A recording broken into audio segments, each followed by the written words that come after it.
చెప్పాలనుకున్న సినిమాకి కాంట్రవర్సీతో పని లేదు. చెప్పాలనుకున్న సబ్జెక్ట్ సూటిగా చెబితే బాక్స్ ఆఫీస్ షేక్ అవుతుంది, నిర్మాతలకు భారీ కలెక్షన్లు తెచ్చిపెడుతుంది.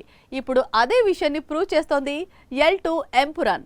300 కోట్ల క్లబ్ వైపు దూసుకుపోతోంది. కంప్లీట్ స్టార్ మోహన్ లాల్ హీరోగా పృథ్వీరాజ్ డైరెక్షన్ లో తెరకెక్కిన మూవీ L2 ఎంపురాన్. మార్చి 27న రిలీజ్ అయిన ఈ ప్రాజెక్ట్ మల్లీవుడ్ లో సంచలన విజయం సాధించింది. 8 రోజుల్లో 235 కోట్ల గ్రాస్ కలెక్ట్ చేసిన మోహన్ లాల్ 100 కోట్ల షేర్ ని అందుకున్నాడు. దీంతో మంజుమెల్ బాయ్స్ పేరిట ఉన్న రికార్డు చెల్లా చెదురైంది. ఓవర్సీస్ లో కూడా L2 ఎంపురాన్ సత్తా చాటుతుంది. ఇప్పటి వరకు వచ్చిన 235 కోట్ల గ్రాస్ లో 135 కోట్లు US, UK, దుబాయ్ నుంచే వచ్చాయి. ఇక కేరళలో 70 కోట్లు రాబట్టిన మోహన్ లాల్ రెస్ట్ ఆఫ్ ఇండియాలో 30 కోట్లు వసూలు చేశాడు. L2 ఎంపురాన్ పై వచ్చిన వివాదం సినిమాకి బాగా ప్లస్ అయింది.